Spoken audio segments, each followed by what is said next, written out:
Okay. Firstly, happy Ramadan. I wish the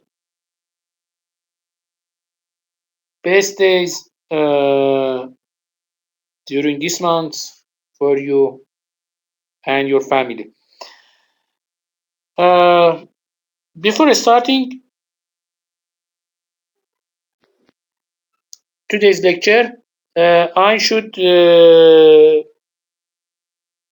say that I'm trying to creating a template for your reports, assignment reports.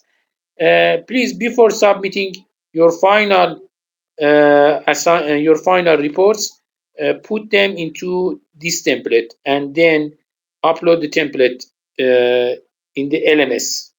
Please don't use WhatsApp to send me your reports. Only use the LMS. In the LMS, in the homepage of the course, you can find a section, assignments. In this section, you can find the assignment first, and if you click on that link, you can find a place to upload your report. Please use the LMS because in the WhatsApp or somewhere else, maybe it's possible. Maybe in some cases I lost the reports, and then it's a little hard for me to calculate the final marks at the end of the term. So only please use the LMS to upload and submit your final reports in each assignment. Only use the LMS. Okay. If you have any question about the lecture until now, past lectures, please write them here in the chat room.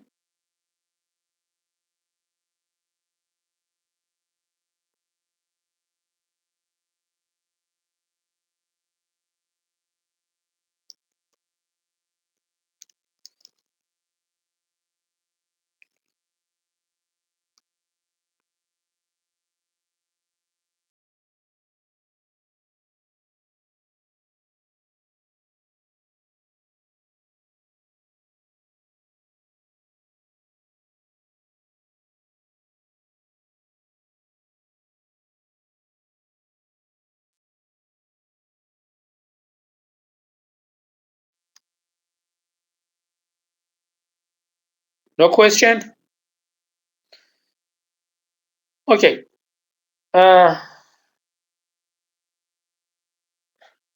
During the last week, we talked that we need to do pre-processing steps to prepare and make some modification on data before applying data mining techniques. We talked about some major tasks and finally we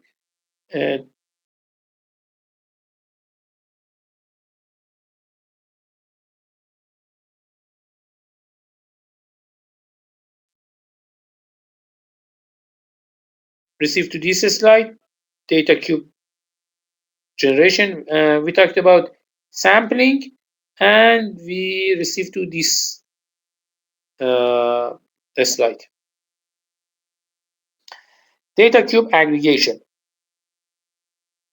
Oh.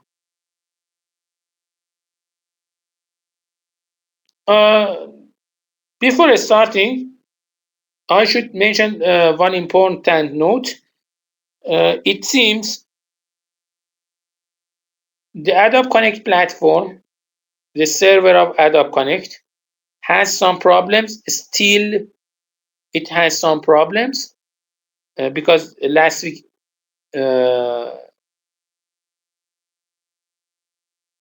we saw some problems, and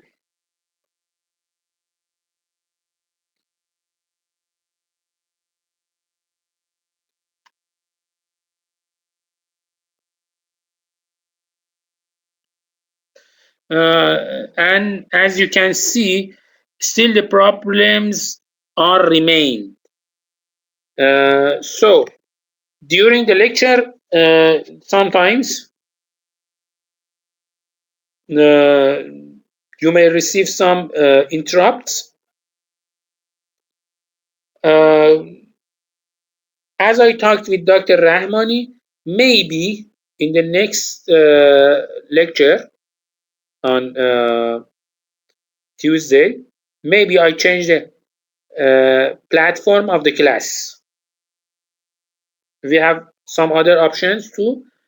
For example, we can choose the platform Skyroom online, or we can choose, for example, Skype, uh, or something like that.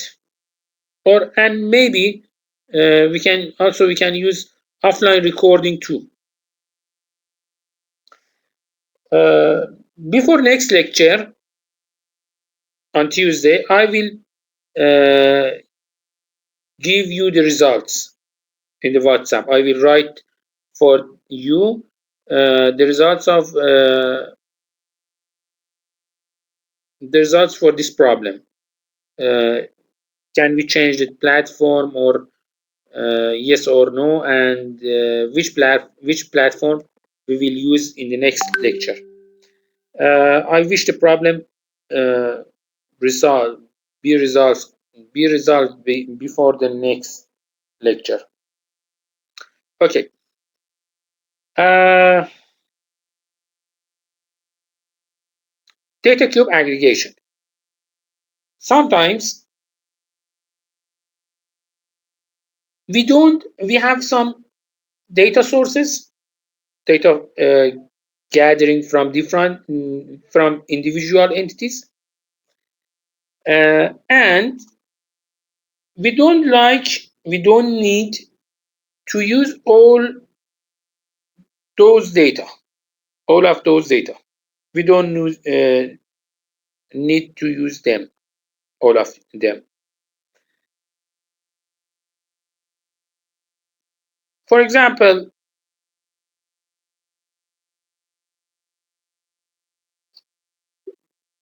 let's suppose you have a chain store, some chain store markets, and each branch sells some items.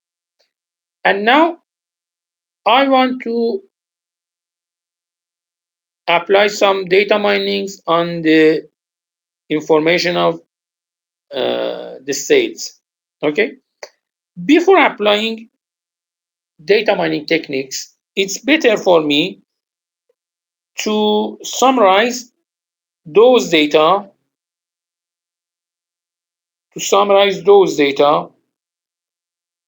into a smaller report.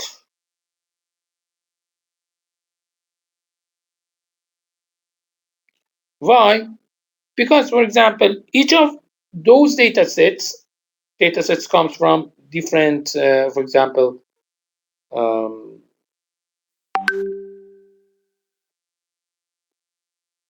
branches. Those datasets may have may have some irrelevant data. They may have some unimportant data, and so on. And maybe total number of those data are too much. Maybe applying a simple algorithm on those data may consume lots of time, efforts, and processing power. So instead of that, according to my goal, again, I'm uh, focusing on the goal. According to my goal, I can say that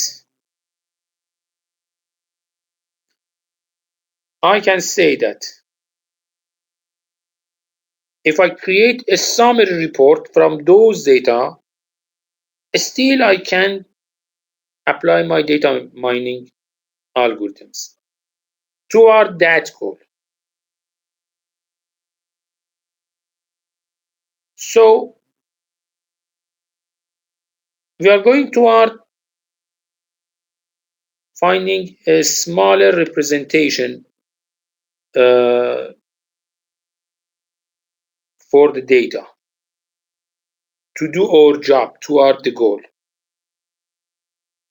But how? For example, if you are familiar with SQL commands, you know that if you use select command, you can find similar reports. You can create data cube aggregations, some data cubes. So just simply use queries. Or maybe you can write some queries yourself to aggregate information, different information. For example, creating a multi-dimensional array. A multi-dimensional array is a data cube.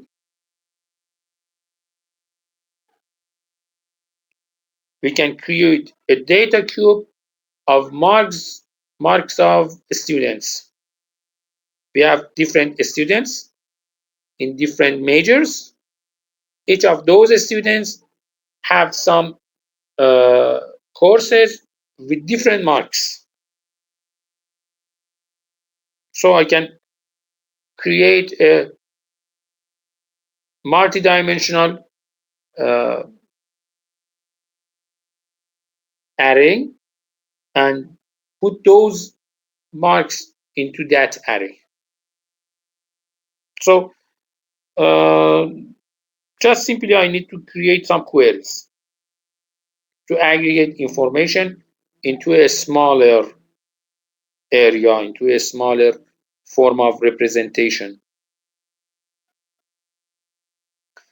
So data cube aggregation is another method to create a smaller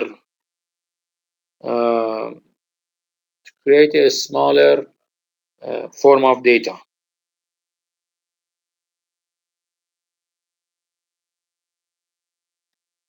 Another method for data reduction is data compression. When we are talking about compression, it means that we need to use a method to reduce the amount of data, not number of data. It should be noted. In data compression, we don't like to reduce number of data. We only focus to reduce amount of those data.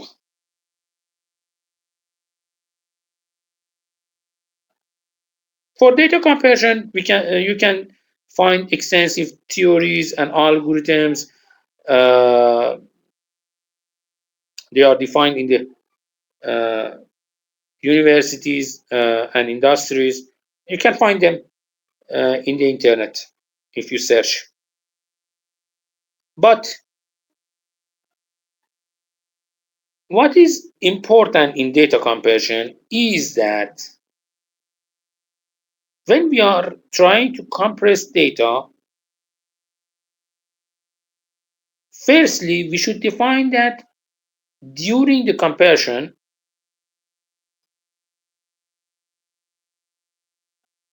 is it possible to lose some data or no? Some of data types, For example, audio files or video files, multimedia file types. Multimedia file types have lots of redundancy in the informations. So when we are talking about those data type, audio or video type, data type, and when we are talking about comparison of those types, firstly, we should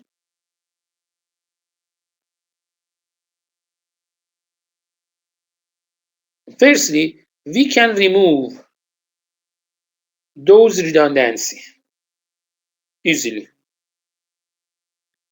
to reduce the size of, for example, audio file or a video file, just by removing those some parts of those redundant data. For example, uh, you are using your cell phone and you want to record a video using your cell phone.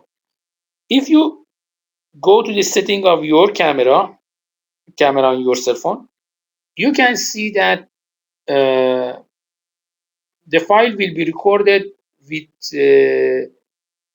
30 different uh, images per second or frame per second. But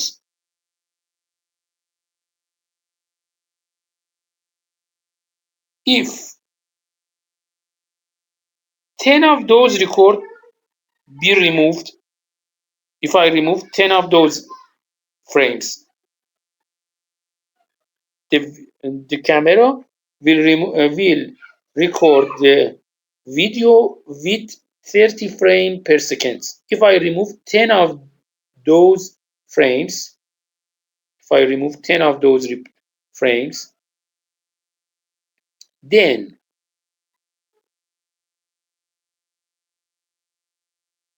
still my eye cannot detect that removing.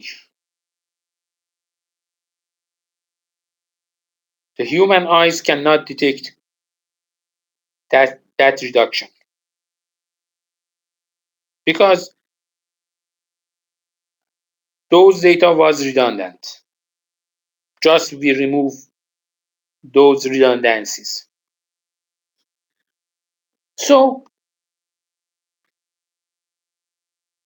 in audio or video, we can easily remove redundancies from the main file. But it should be noted that after removing those redundant items, we cannot um, recover them. Now, let's suppose that I have a text file, for example, a text dataset, or a dataset with numerical or nominal attributes. If I remove some information from the text, then I cannot reconstruct the original file. I cannot reconstruct it. So if I try to compress a text file, a text dataset, I should use a comparison method without losing data. So we have two major types of comparison. The first type is lossy comparison. It means that I It means that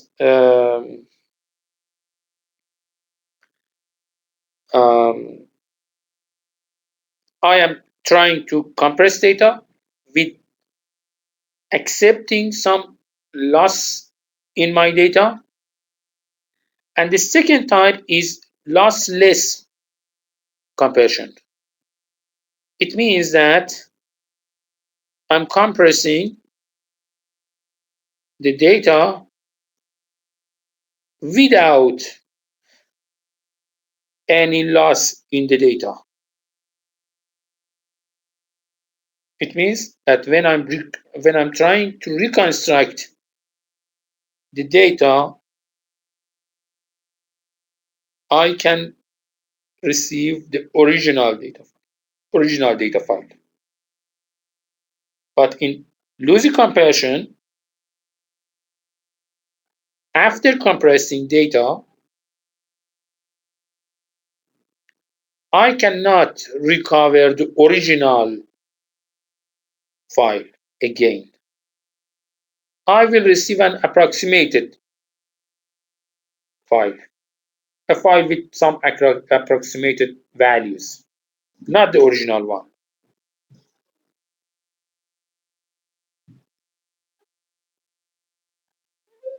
Okay, so before starting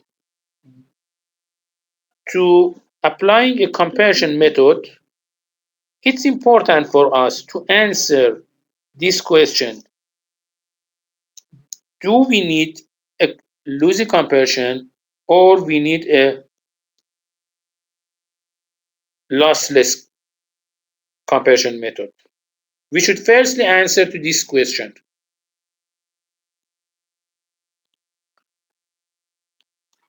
As I said, I cannot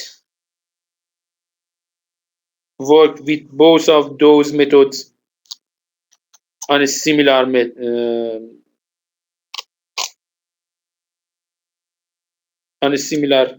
data type.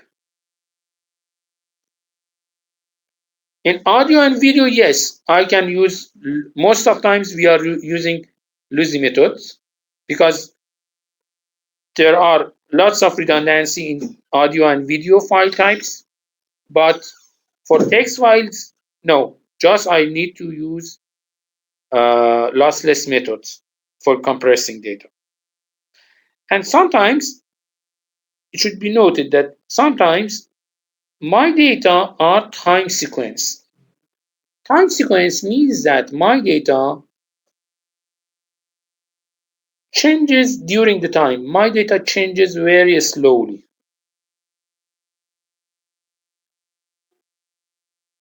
It means that, for example, in a 1 second window, think about a 1 second window. In this 1 second, my data changes very slowly. It, for example, increases or decreases just a little. Okay, if I know this behavior, these characteristics, then I can say that, okay, instead of keeping all of those data, I can keep one point of that data and just repeating it for the rest of data.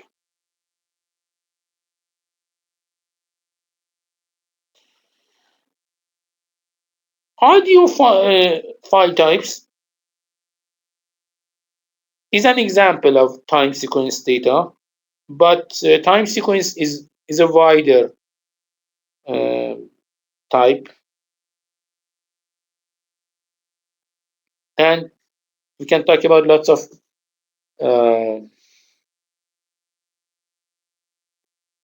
other dataset types that they are using time sequence uh, behavior. They have time sequence behavior. For example, a monitoring system. Most of the time, a monitoring system does not show a fast or rapid changes in the values. of recorded items. Okay. Also, sometimes we are applying dimensionality reduction and numericity reduction with data compression. So maybe some scientists say that, okay, dimensionality reduction or numericity reduction are also considered as a form of data compression. Maybe, I'm not sure. Some people agree with this, and some others doesn't agree. Some others don't agree with this sentence, but sometimes they are near together. Data compression is near to dimensionality reduction. This slide shows the data compression in a graphical view. We have the original data, and here in the box, the compression algorithm is placed, and I'm uploading the original data into the compression techniques, and after compression, if I try to reconstruct the data, the compressed data, if I use lossless methods, just simply I need to use the method, the decompression method, and the original data will be reconstructed or recovered. On the other hand, if I'm using loosey compression techniques, then the compressed data, when I try to recover or reconstruct the compressed data using a loosey method, the result, the decompressed data, is an approximated data. Is an approximated data.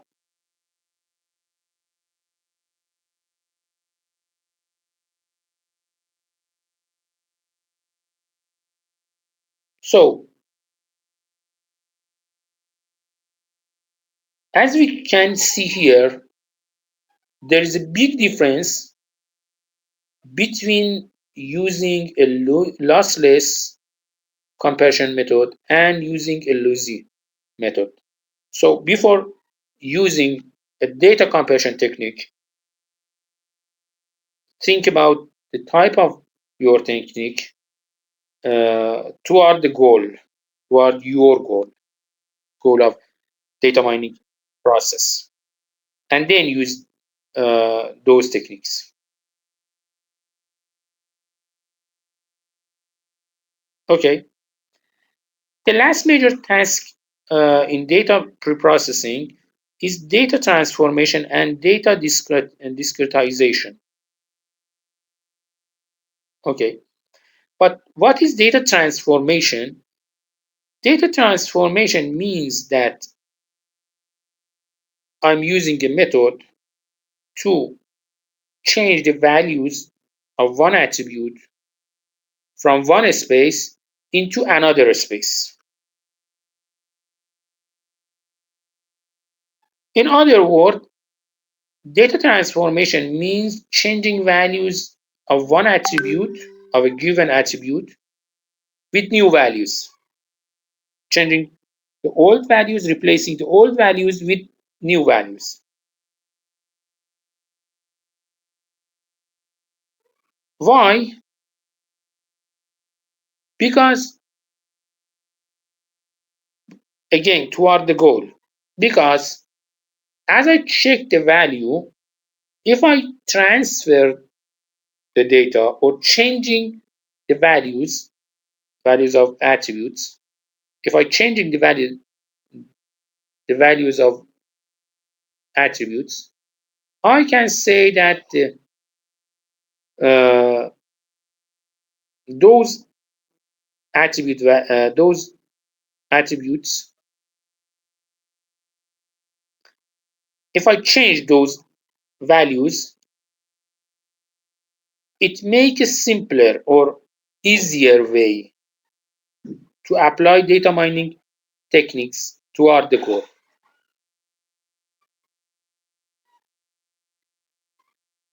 So it's better for me to transfer the data. For example, I receive some data and I see that, as I see, the data has some noise or some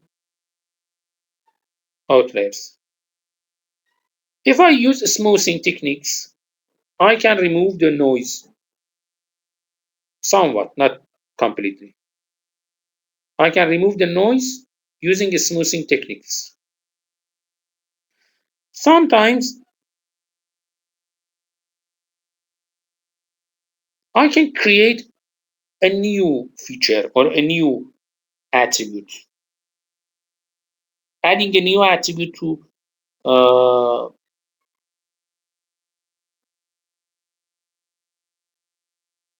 my data sets. In the last lecture, we talked about a student number. It's a new attribute. It consists of different information. At least it has 3 different parts. So if I have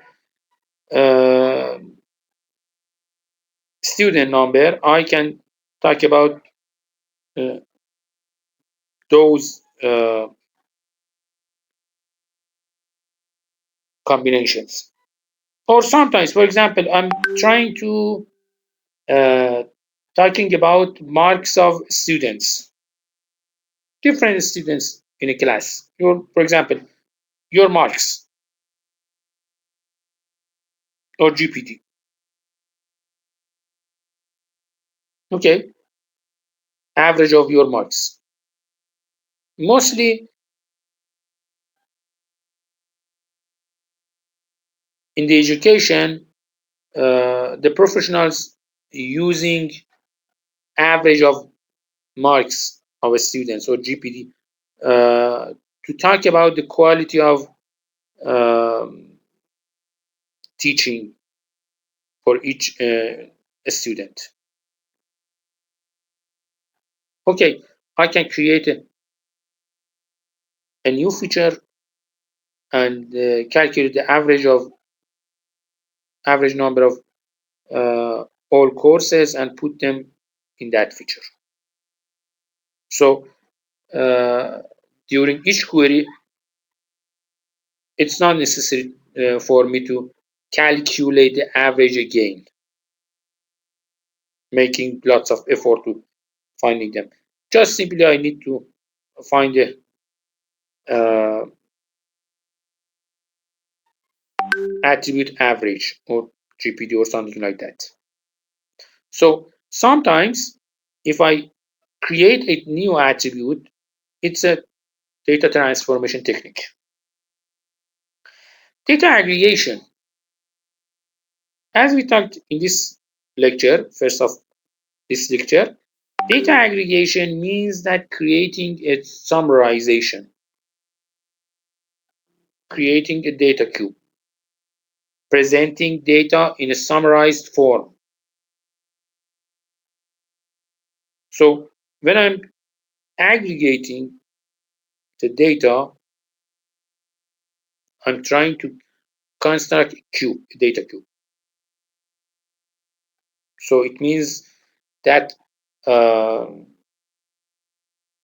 changing the data types and attributes in my data sets.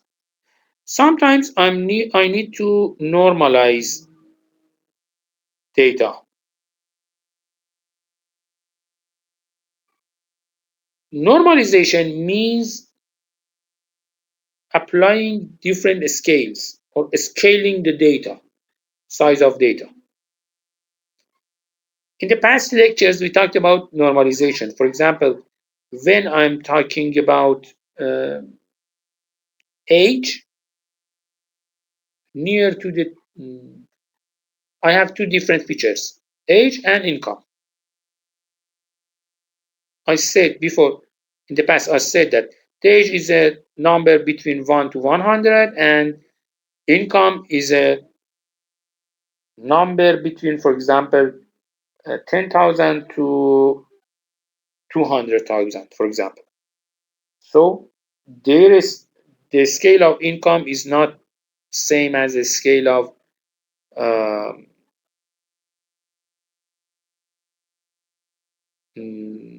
scale of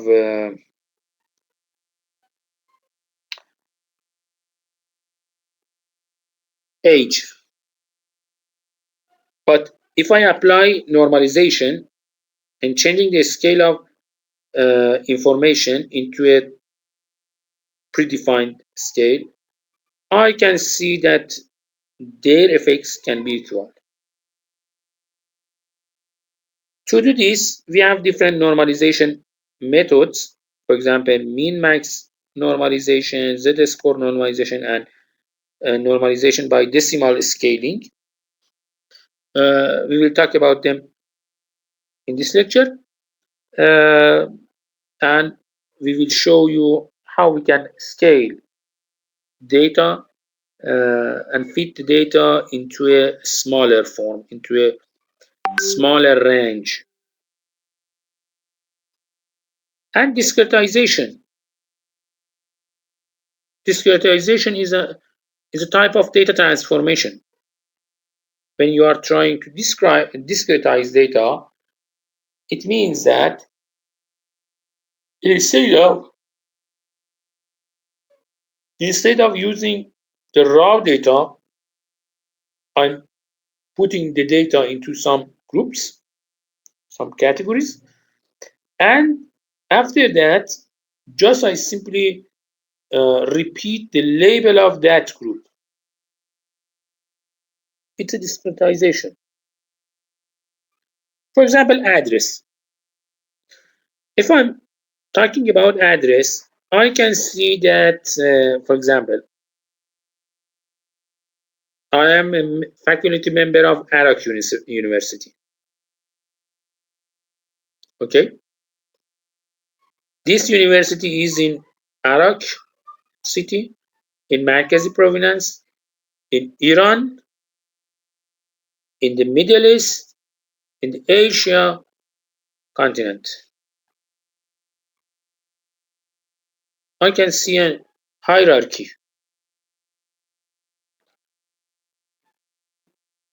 You are from Iraq.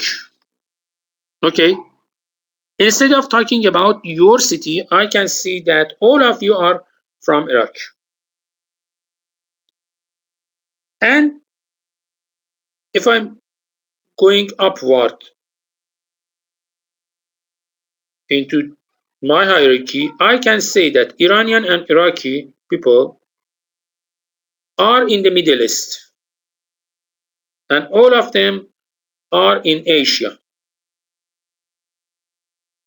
So discretization and going upward and downward in the hierarchy can help me in some cases. For example, when we are trying to hide identity of people, for example, to keep the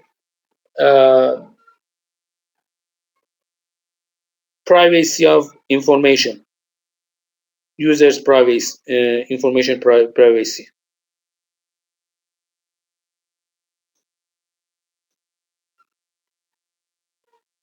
We can use something like this.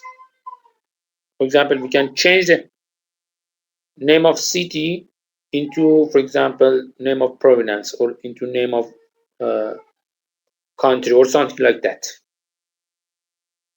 So this discretization is another data transformation technique, which is helpful in some cases. Okay, here in this slide, you can see three different normalization techniques. The first one is min-max normalization. And here you can see the formula of this equation. Let's suppose that I have a number, I have an attribute with range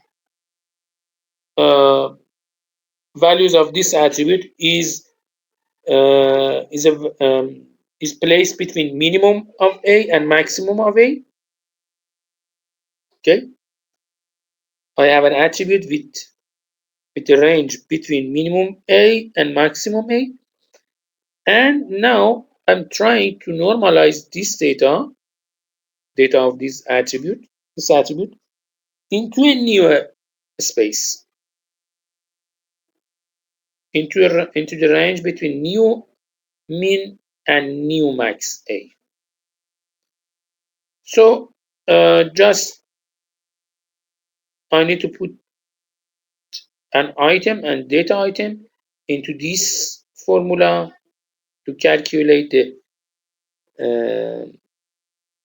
normalized one. For example,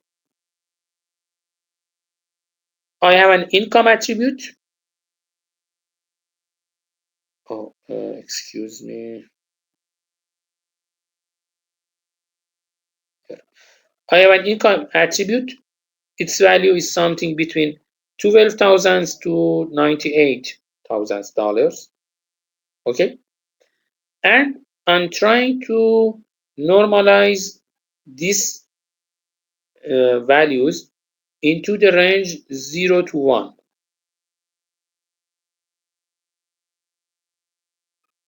And someone asked me, okay, what is the normalized form of $73,000 of income? Okay, just I'm using the equation.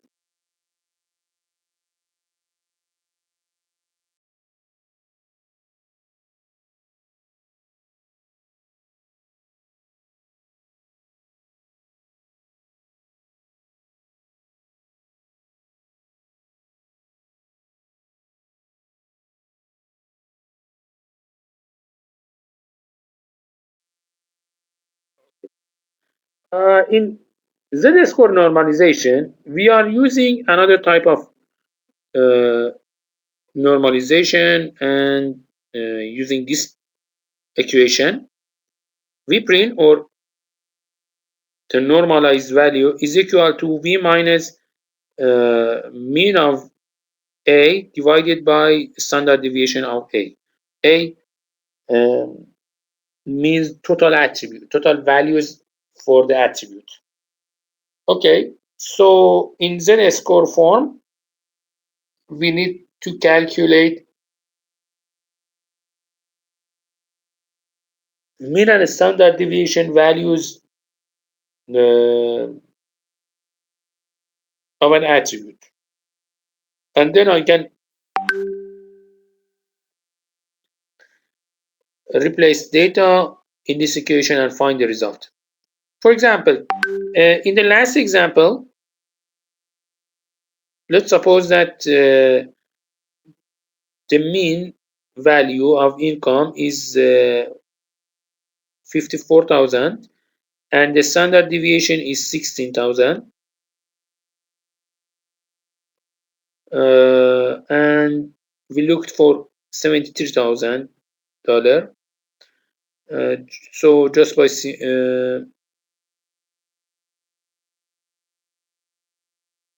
در واقع اینو میاریم اینجا و اینو می‌نویسیم.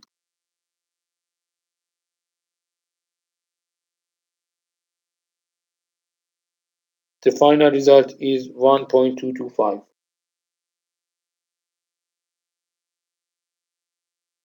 So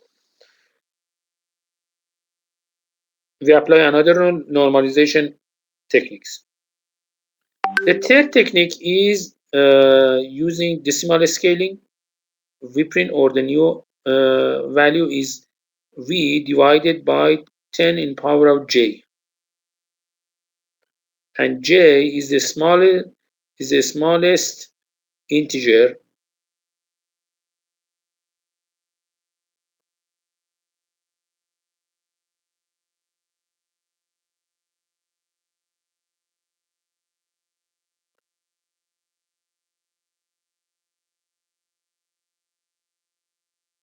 okay.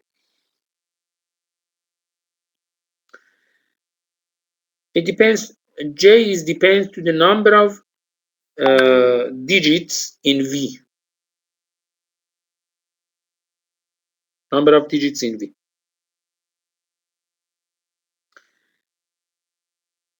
For example, if V has 3 digits, J is 4. If V has 4 digits, J is 5, and something like that. We are doing this to keep the result, the vprint result, less than 1. To keep it less than 1, vprint should be less than 1. Okay.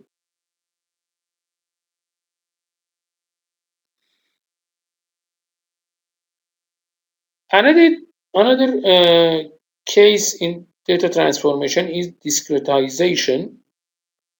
To talk about discretization, firstly, let me talk about repeat the type of attributes. As we learned in chapter 2, we have 3 different types of attribute: nominal, ordinal, and numerical. Nominal was a set of items. Numerical consists of real numbers or integer numbers, and ordinal is a ranking form of data.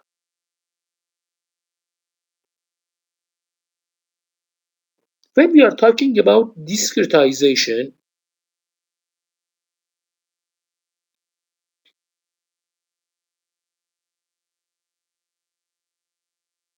discretization means that I'm looking for a strategy for a simpler strategy to mention values for an attribute. For example, when you are trying to draw a histogram plot,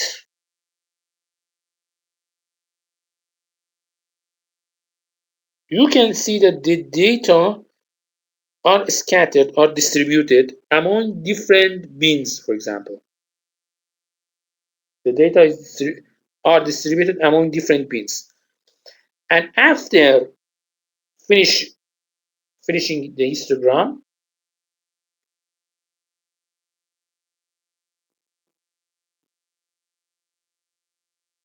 instead of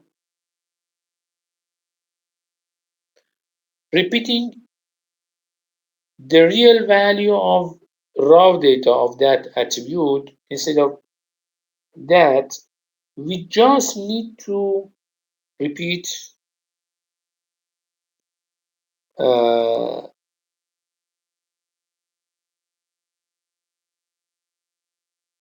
we just need to repeat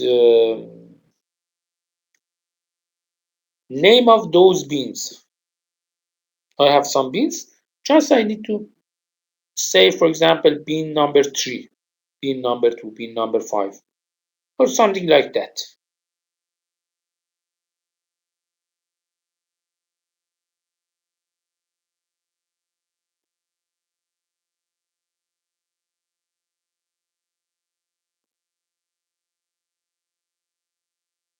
So it makes the result simpler than the past, because just I need to learn some new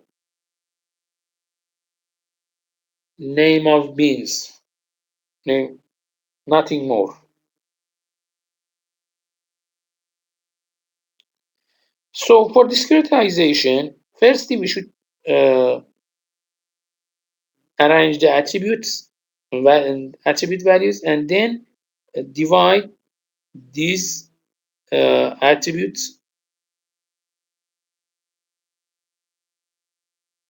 into some intervals. Each interval can have a label instead of talking about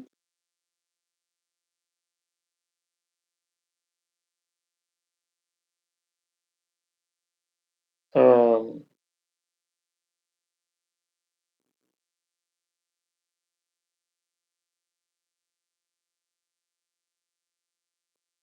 mm, excuse me. Uh, after creating, after adding labels to those intervals, instead of using or working with real values or actual data values, just we need to say, okay, the label is something plus plus, something blah blah. Okay, just we need to say this. We don't need to learn, okay, the real value of this attribute here in this object is uh, x, y, z or something like that. No, we don't need to learn it. Just we can say that, okay, this the value of this attribute is something between x and y, for example, in this interval.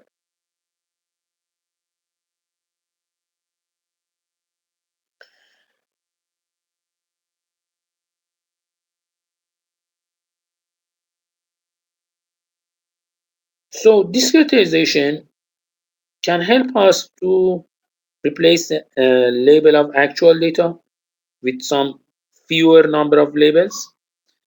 Uh, this can reduce the data size because we only use some fewer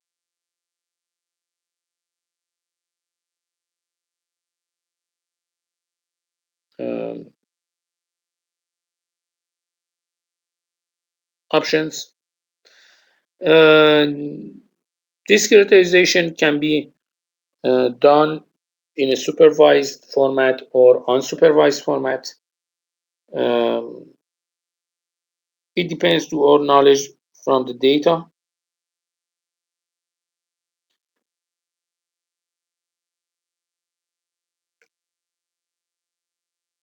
Also, discretization can be applied in top-down format or in bottom-up format. In top-down format, we need to split the data. For example, look at the address, the continent, the Middle East, Asia, Middle East, Iran, Markazi, Iraq.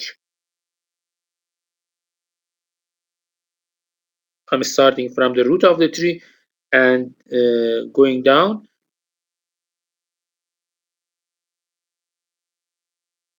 In this way, I can see, I am splitting the data.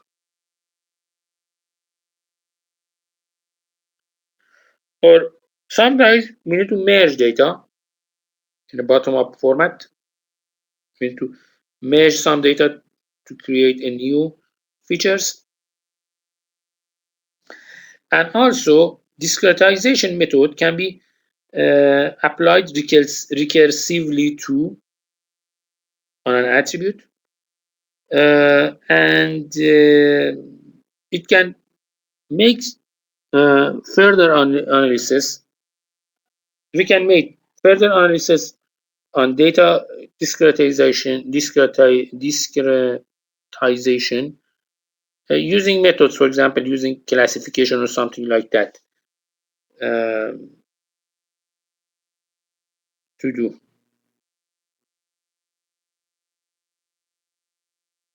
Okay, so by the way, we learn that data discretization is important in many aspects, but the main question is that, okay, What are those discretization methods? Give me the names of those methods. Here in this book, you can see 5 different discretization methods. The first one is binning. The second one is histogram analysis. The third one is cluster analysis. After that, decision tree analysis, and finally, correlation analysis.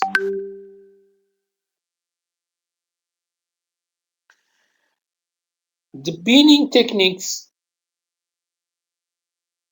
is a top-down splitting method, and unsupervised, it's near to histogram. Binning and histogram are near to each other. In both of them, we are starting from the top and we will try to split the data into 2 or more than 2 uh, parts. And both of these methods are unsupervised. It means that for a specific data set, I can draw lots of histograms for each feature. Why? Because I don't know based on what measure I can create a histogram or a bin. We have some measures to do this. Okay, we have some measures, but we don't know how we can use those features.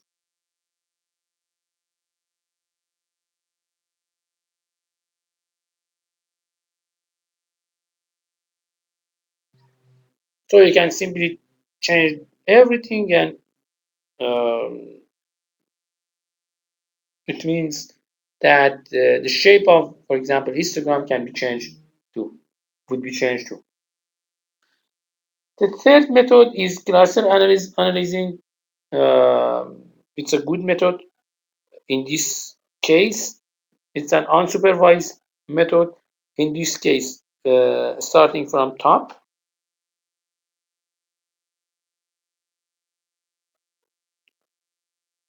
In cluster analysis, we can say that this method is unsupervised, top-down splitting, uh, or bottom-up. It's not important for clustering. In clustering, we have some methods that they create clusters in bottom-up manner, and we have some clustering methods. They are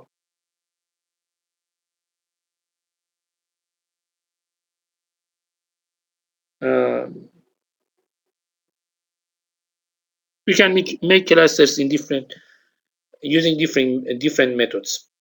We will talk about them in chapter 10, inshallah. But making clustering is an unsupervised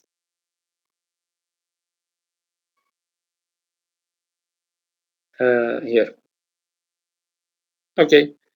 The fourth one is using decision tree analysis. Decision tree method is a classifier method. Classifiers are supervised learning methods. So if I'm trying to use a decision tree analysis method, it means that I'm selecting a supervised method, and it's a top-down splitting method. We will talk about decision tree and how we can make a decision tree from top to down. It's a top-down approach.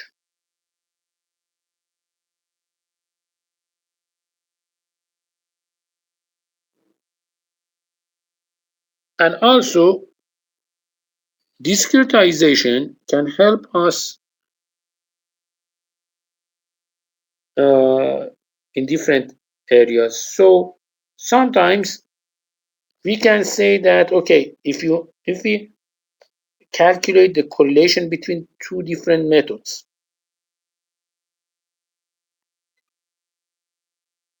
upon the calculation, upon the correlated values,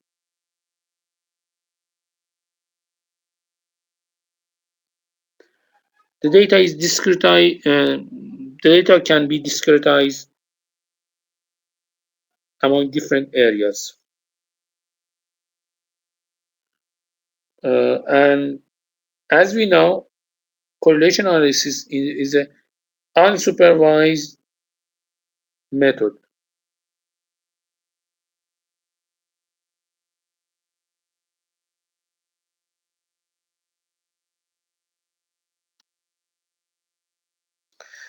Okay, I think that is enough for today. Have you any question?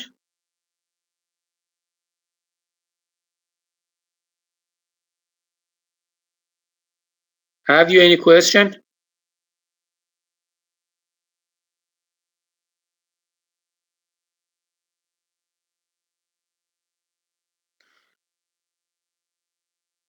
Can you hear my voice?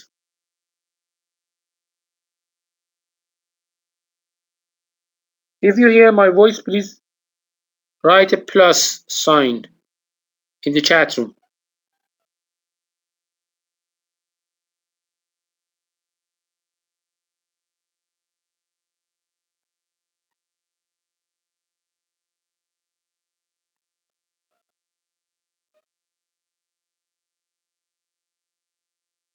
Okay, thank you.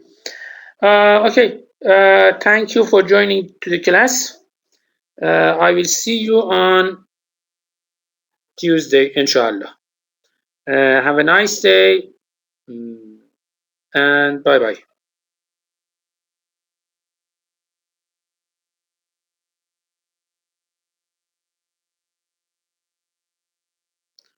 Thank you, Yusuf. Khuda Hafiz.